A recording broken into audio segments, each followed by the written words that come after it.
Hello, everybody. Scott Golden here with the Superstars of Wrestling Review Series, October the 10th, 1992. The goal is to get through the remainder of 1992 overnight here, so hopefully that goes well.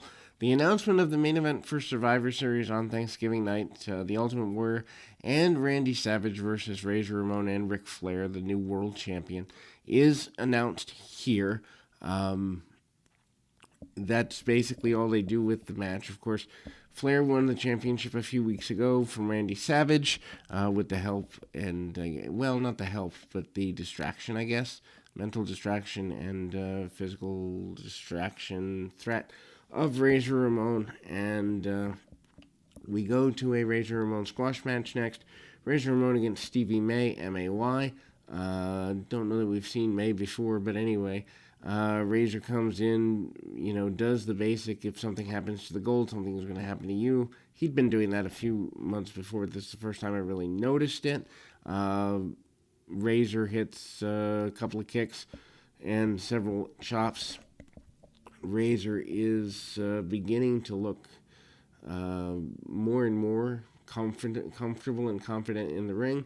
Hits the overhead fallaway slam on his opponent and immediately actually ties him up with a one-legged abdominal stretch, which is really kind of interesting, just a different way to handle being in the ring and all of that.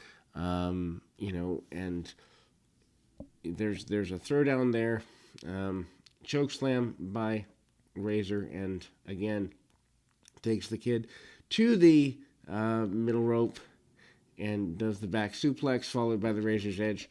1, 2, 3, match is over. We move on to Jerry Fox against Max Moon. Max Moon, who was originally supposed to be Conan. I think Conan's already gone by this point.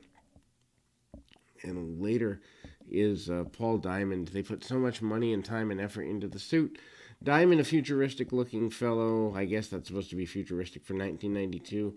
In blue, red, and yellow.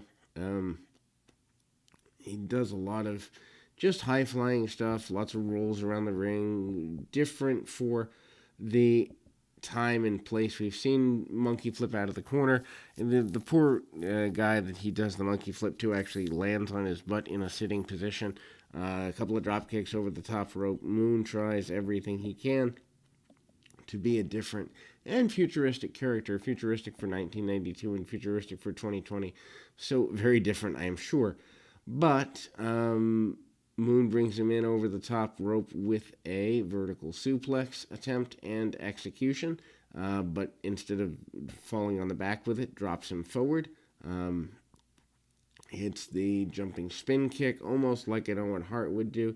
But basically, the whole idea was to be kind of futuristic, get the kids involved, and get kids excited about coming to the matches. Then cranks down on an armbar. Not sure how smart that is if you're trying to keep things going interestingly. But,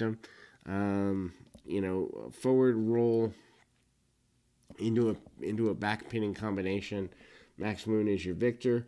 The Beverly Brothers, this time without the Genius, kind of talk about getting back on track. Actually, the Genius is still here. Genius leaves within a month or two, but does less talking. Beverly Brothers talk about being one of the best and being a brother team, being a team that's unbeatable and unstoppable. But the Genius is left by after the Survivor Series, so he's not long for here, which is sad. I think Lanny Poffo could have done more. Anyway, Crush talks about wanting to be a good role model, talks about the aloha, the Hawaiian style and way of living. Talks about wanting the fans to have as much of a role model and impact as they can have. Then we see High Energy against Brian Jewell and Ken Johnson. High Energy really not getting over to the degree that I think they wanted him to. The more I think about it, and I was thinking about it as I was watching this earlier today, the idea, I think, behind High Energy was to replace the Rockers, a fast, high-flying team, but it just didn't work. Koko Ware with the series of arm drags. Owen Hart, obviously the quicker of the two, drop kick right into the chin. I don't know about the intelligence either of having Max Moon, who's doing high flying stuff, and then Coco and Owen so soon thereafter. Owen tries to do more mat based wrestling, and gets the hip toss off and all that. Doesn't get everything he wants on the hold, but gets enough, and certainly that is there. Um, you know, it's an interesting and somewhat difficult thing. The back elbow and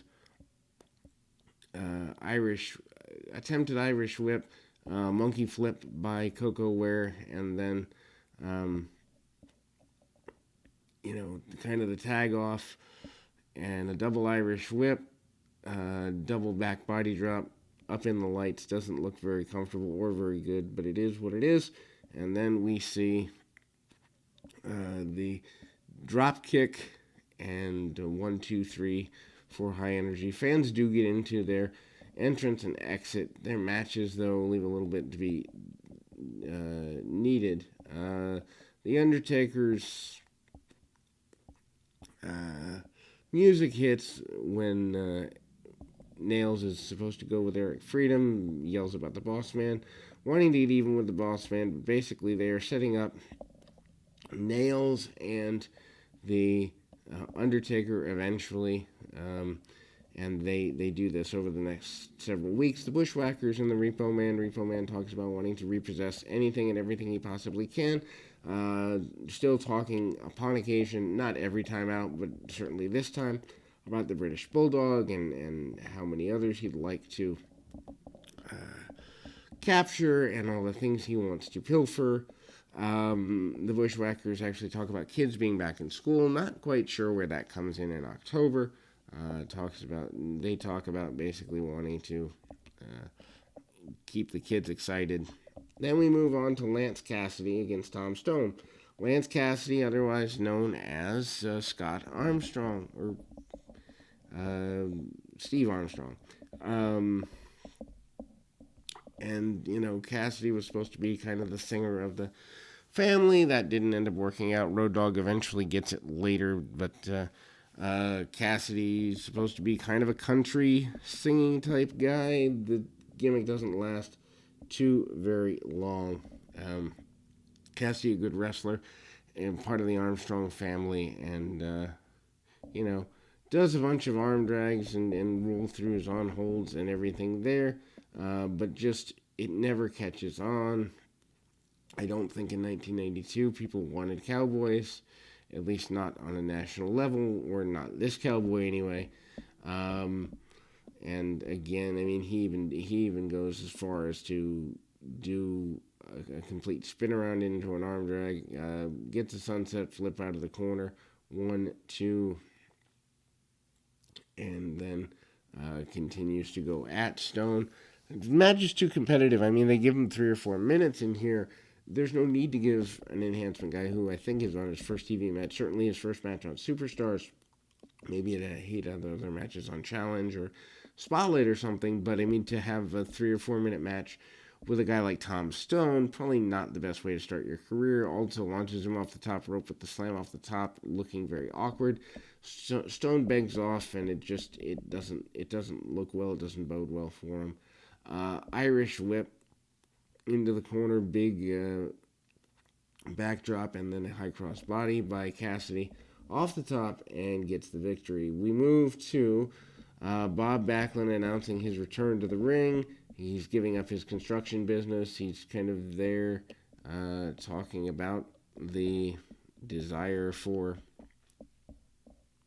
everything that's going on, and it's certainly an interesting concept.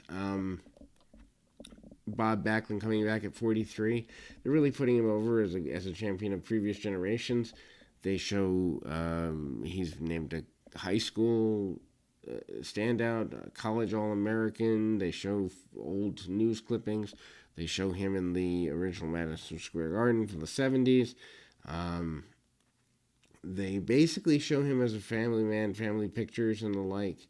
and he talks about being back to wrestling and how happy that makes him. Talk about his construction business and leaving that behind. Kevin Kruger and Kamala. Kamala still intimidated by the thought of The Undertaker, still uneasy, and they're still also building the feud, if you can call it that, between Harvey Whiffleman and Howard Finkel. That actually goes on for quite a while. Kamala hits the top rope hot shot of the throat across like I said, across the top rope. Stands on the back of Mr. Kruger, and the Paul Bearer posts the splash of Kamala, wheels a casket down to ringside. Kamala is tripping over himself, crawling on his hands and knees, doing anything to get out of the ring, running away, just at the thought of a coffin, casket, etc. and so forth. We then move to a match between Bret Hart and Bill Jordan. Not quite sure why you'd have the champion here in a... actually, wait, he has not officially won the championship yet. The championship win, I believe, is 2 days after this. They show the interview with the champion in the days that follow this. So my mistake. Bret Hart, not the champion yet, within the champion of the next television program, is in there with Bill Jordan. Tosses him around, hip toss, hard clothesline. Jordan goes to the outside, off the clothesline, and kind of a hot shot situation. And then we see a leg drop, among other things. Kick to the midsection by Hart. Hart then manages to drop the elbow, gets the backbreaker, and then amazingly, and again, I'm not a fan of these longer squash matches for guys you're really pushing. If a guy's brand new, he should be winning quickly. If a guy is in there with an enhancement talent who has a bit of a name, like a Steve Lombardi or Barry Horowitz, maybe you can do more with it. But I mean, Bret winning the championship in a matter of days should not be having a 3 to 4 or 5 minute match with an unknown enhancement talent. Bret does take it with the sharpshooter, however. Then we go to the event center to close the program. Rick Martel again kind of going a little in the direction of talking about being a model and wanting to get even with Tatanka once again. And the British Bulldog says he wants the Berserker. He wants Repo Man. He wants to be a fighting champion as the Intercontinental Champion. The idea that he only holds that championship for about maybe less than 2 months, or just at the 2-month mark, is really kind of amazing to me. And obviously transition to Shawn Michaels. We'll be talking about that in the next couple of weeks. But anyway, that will close us for today. We'll be back with more right after this.